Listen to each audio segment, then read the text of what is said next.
여러분 안녕하십니까? 뉴스투데이 강원입니다. 2024 강원 겨울 청소년 올림픽 대회 2일차를 맞아 본격적인 경기가 펼쳐졌습니다. 설상과 빙상 경기 모두 많은 관람객들이 현장에 찾아 올림픽을 즐기고 선수들을 응원했는데요. 대회의 열기가 달아오르고 있습니다. 윤하은 기자가 취재했습니다. 새하얀 눈으로 뒤덮인 평창 슬라이딩 센터. 썰매에 등을 대고 누워 경사진 코스를 통과하는 루지 경기가 한창입니다. 16개의 커브, 2km가 넘는 코스를 지나는 데 걸리는 시간은 불과 1분 30초 안팎. 청소년 선수들의 박진감 넘치는 역주가 이어집니다. 직접 보니까 되게 실감나고 선수들이 열심히 준비한 걸 보여주는 것 같아서 너무 신납니다. 추운 날씨에도 불구하고 야외에 마련된 관람석은 관람객들로 북적이고 응원하는 선수가 지날 때는 국기를 흔들며 환호성도 지릅니다. The venue here it's just very open, it's very nice. I've enjoyed my time here so far. When he comes by here on the corner, we're screaming, we're using the cowbells, we're giving him all we have to. 경기를 마친 선수들의 얼굴에는 아쉬움보다는 후련함, 그리고 앞으로에 대한 기대감이 반짝입니다. 스타트를 몇 번 못 쳤던 게 좀 아쉽고, 그다음에 또 굉장히 만족스러운 거는 이제 피니시를 통과했다는 거 하나로 전 충분한 것 같습니다. 각 종목별 경기가 본격적으로 시작되면서 대회 분위기도 무르익고 있습니다. 아이스하키와 컬링, 쇼트트랙 등 빙상 경기가 열린 강릉에서도 경기장마다 관람객들이 몰렸습니다. 대회 첫날 쇼트트랙에서 우리나라 첫 금메달과 동메달이 나오면서 분위기를 끌어올렸고 선수들의 선전을 기원하는 열띤 응원이 이어졌습니다. 실제로 보니까요, 화면이랑 보는 거랑 확실히 다르고 박진감이 넘치고 이렇게 빠른지 몰랐어요. TV로 봤을 때는 이렇게까지 빠른지 몰랐는데 와 진짜 빨라요. 2024 조직위는 더 많은 관람객들이 경기장을 찾아 경기를 직접 볼 수 있도록 추가 티켓을 오픈하고 설상 경기장의 경우 예매 없이 누구나 관람할 수 있도록 경기장을 개방하기로 했습니다. MBC 뉴스 윤하은입니다. 강원도가 도내 9개 축제를 우수축제로 최종 선정했습니다. 화천 산천어 축제와 영월 단종 문화제 등 상위 5개 축제에는 도비 3천만 원을 지원하고 이 가운데 1, 2, 3위로 선정된 태백산 눈축제와 철원의 한탄강 얼음 트레킹, 인제 빙어축제는 올해 문화체육관광부 예비축제로 추천하기로 했습니다. 또 양양 송이 연어축제와 속초 실향민 문화제, 원주 댄싱 카니발, 횡성 한우축제에는 도비 2천만 원과 함께 축제 컨설팅과 홍보 마케팅을 지원하기로 했습니다. 설 명절과 정월 대보름을 앞두고 강원도가 오는 24일부터 다음 달 5일까지 성수품 원산지 단속을 실시합니다. 식자재 마트와 중소형 매장 등에서 판매하는 쌀과 잡곡, 과일과 나물 등 명절 때 소비가 많은 농수축산물을 중점 점검합니다. 원산지를 표시하지 않거나 허위로 표시하는 등 위반 행위가 적발되면 행정처분 등 엄중 조치할 방침입니다. 국도 38호선 삼척신기에서 도계 구간에는 아직 개통되지 못한 도로가 남아 있습니다. 노선을 두고 갈등을 빚다 선형을 받고 공사를 시작했는데 당초 기대보다는 조금 늦어진 내년 하반기 개통이 예상되고 있습니다. 배현환 기자가 보도합니다. 산비탈에 올라간 굴삭기가 부지런히 흙을 퍼 나릅니다. 산비탈 아래에서도 근로자들과 굴삭기가 바쁘게 움직이고 있습니다. 국도 38호선 미개통 구간에 대한 공사가 진행되고 있습니다. 삼척 도계에서 미로까지 전체 14.4km 가운데 3.1km 구간은 당초 노선에 포함된 사찰의 존치 요구로 2018년부터 공사가 중단됐습니다. 다행히 지난해 도로 당국이 선형을 변경해 공사를 재개했습니다. 원주지방국토관리청은 보상 행정 절차와 공사를 빠르게 진행해 올해 말 개통을 목표로 했습니다. 하지만 일부 보상 협의 등이 지연되며 2025년 9월로 개통 목표가 다시 미뤄졌습니다. 우여곡절 끝에 다시 공사가 재개가 되었는데 공기를 좀 더 당길 수 있는 공사를 해주기를 정말 부탁을 드리는 입장입니다. 국도 38호선 미 개통 구간의 공사가 마무리되며 기존의 왕복 4차선 도로와 연결돼 운전자들의 편의 역시 좋아질 것으로 예상되고 있습니다. 기존 개통 도로를 포함한 전체 공정률은 96.3%에 달하고 있습니다. 현재 교랑 1개소와 차면 절토 등 잔여 공사 추진을 위해 진입도로 개설 및 교랑 기초 공사 터파기를 작업 중에 있습니다. 국도 38호선 삼척에서 태백까지 25.4km 구간은 지난 1996년 확장 공사가 시작됐지만 아직도 마무리를 짓지 못한 채 28년째 계속되고 있습니다. MBC 뉴스 배현환입니다.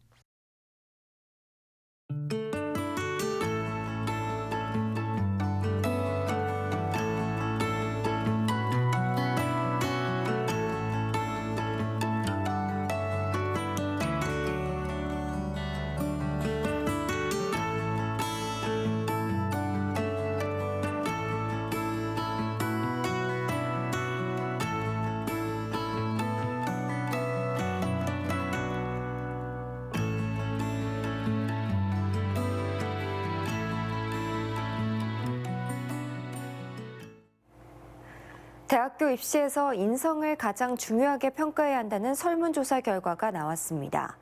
한국교육개발원이 만 19세에서 74세까지 성인 4,000명을 대상으로 실시한 교육 여론조사에서 27.8%가 인성과 봉사활동을 대입 전형에서 가장 많이 반영해야 한다고 응답했습니다. 특기와 적성이라는 응답은 26%였고 수능과 고교 내신 성적이 그 뒤를 이었습니다. 반면 학부모 답변자들은 32.8%가 특기와 적성이 가장 중요하다고 응답했고 수능이 23.7%로 2위, 인성과 봉사활동은 21.8%로 3위였습니다. 주말과 휴일 도내 곳곳에서 화재 등 사고가 잇따랐습니다. 어제 새벽 4시 20분쯤 춘천시 동래면 신촌리의 한 2층짜리 단독주택에서 불이 났습니다. 신고를 받고 출동한 소방당국은 20여 분 만인 새벽 4시 40분쯤 불을 껐지만 주택 안에서 90대 여성이 숨진 채 발견됐습니다. 앞서 지난 20일 오전 9시 50분쯤 화천군 상서면의 한 도로에서 승용차가 경사지 아래로 떨어졌고 70대 운전자가 운전석 앞바퀴에 다리가 깔려 병원으로 이송됐습니다. 경찰은 정확한 사고 경위를 조사하고 있습니다. 춘천지법 원주지원이 국가 간 가상화폐 시세가 다른 걸 이용해 불법으로 차익을 챙긴 혐의로 베트남 출신 30대 여성에게 징역 1년, 집행유예 2년을 선고했습니다. 32살 전모 씨는 지난 2021년 속칭 김치 프리미엄으로 인해 한국 가상화폐 거래소에서 시세가 높게 형성된 점을 이용해 베트남에서 국내로 송금을 원하는 의뢰인들에게 돈을 받아 지인 명의로 베트남 거래소에 코인을 사고 이를 본인 명의의 국내 거래소 전자지갑으로 이체한 뒤 현금화하는 방식으로 차익을 챙겨 외국 환거래법 위반 혐의를 받고 있습니다. 베트남 출신인 전 씨는 지난 2017년 한국 국적을 취득했습니다. 지난 15일 강릉시 주문진의 한 글램핑장에서 일가족 5명이 일산화탄소에 중독된 것은 부부의 극단적인 선택 시도 때문인 것으로 조사됐습니다.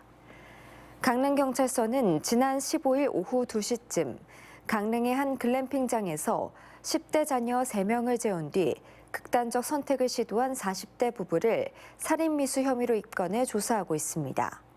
당시 글램핑장 주인의 신고로 부부와 세 자녀 모두 생명에 지장은 없는 것으로 전해진 가운데 부부는 경제적 어려움을 호소하며 이 같은 범행을 저지른 것으로 알려졌습니다.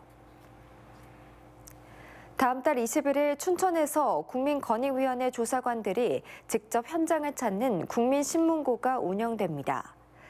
이번 상담은 행정과 문화, 교육을 비롯해 생활 법률과 교통, 소비자 피해 등 15개 분야로 진행되며 전문 조사관들이 현장에서 직접 민원인들을 만납니다. 상담을 원하는 시민은 행사 당일 춘천시청 1층 다목적 회의실을 찾아오거나 춘천시청 홈페이지에서 사전 예약 신청서를 작성하면 됩니다. 태백의 RRA가 강원도 무형문화재로 지정됐습니다. 태백시는 탄광 생활의 시대적 생활을 반영하며 다른 지역의 아리랑과 차별화된 RRA가 강원도 무형문화재위원회의 심의를 거쳐 지난 13일 무형문화재로 최종 지정돼 보유단체 인정을 받았다고 밝혔습니다. 태백 RRA는 태백 지역 최초의 무형문화재로 RRA 보존회에는 현재 30여 명의 가창자가 있는 것으로 알려졌습니다. 지난 6일에 개막한 화천 산천어 축제가 개막 15일 만에 관광객 100만 명을 넘었다고 밝혔습니다. 20일 기준 축제의 누적 관광객 수는 102만 명으로 지난해 말부터 사전 운영에 들어간 어릅조각광장 프로그램 관광객과 축제 방문객을 합친 결과입니다. 산천어 축제는 오는 28일까지 화천읍 화천천 일원에서 열리고 관광객들은 실내 얼음조각광장과 선등거리 등 볼거리와 눈썰매와 얼음썰매, 산천어 맨손잡기 등 체험 프로그램을 즐길 수 있습니다. 강원FC가 국가대표 출신 멀티플레이어 이기혁을 영입했습니다. 이기혁은 왼발킥을 앞세운 볼 배급과 탈 압박이 장점인 선수로 미드필더와 측면 수비수까지 여러 역할을 소화할 수 있는 자원으로 기대됩니다. 지난 2021년 수원FC에서 프로에 데뷔한 이기혁은 데뷔 시즌에 리그 15경기에 출전했고 이후 제주 유나이티드 FC를 거쳤습니다. 춘천시가 국제 스케이트장과 지방시대 엑스포 춘천 유치를 위해 정부 관계자들을 잇따라 만납니다. 육동환 춘천시장은 동계 청소년 올림픽이 열리고 있는 강릉에서 문체부 차관을 만나 국제 스케이트장 춘천 유치의 타당성을 설명하고 춘천이 빙상의 본고장임을 알렸습니다. 또 24일에는 서울에서 지방시대위원회 관계자들을 만나 지방시대 엑스포 춘천 유치의 당위성을 설명할 예정입니다. 춘천시는 올해 들어 정부 공모사업 유치에 적극적으로 나서고 있습니다.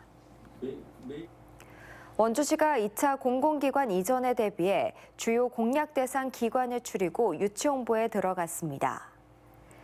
지난해에 이어 이달에도 수도권 소재 155개 공공기관을 대상으로 원주의 강점과 교통 편의성을 담은 홍보물을 발송하고 주요 공약 대상 기관은 직접 방문해 이전을 촉구할 예정입니다. 앞서 원주 혁신도시로 이전한 12개 공공기관들이 뽑은 업무 연관이 큰 주요 공약 공공기관들을 줄여 유치 전략을 짜고 있습니다. 당초 4월 총선 전까지 2차 공공기관 이전 계획을 수립하겠다던 국토교통부는 선거 후로 수립을 미루고 있다는 전망이 나오고 있습니다.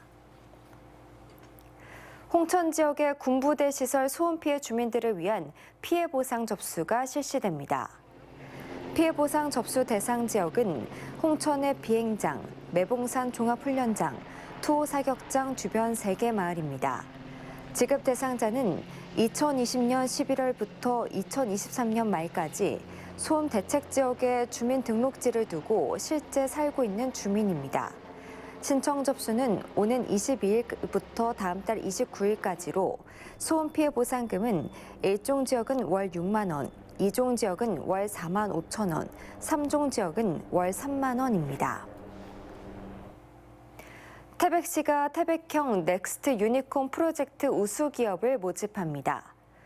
태백형 넥스트 유니콘 프로젝트는 강원랜드의 유니콘 프로젝트 5차 본선 진출 기업 가운데 태백시의 본사 또는 공장을 이전하거나 신설해 5년 이상 유지하는 기업에게 최대 7억 원의 지원금과 세제 감면 등의 혜택을 주는 사업입니다. 이상으로 뉴스데이 강원을 마칩니다. 시청해주신 여러분 고맙습니다.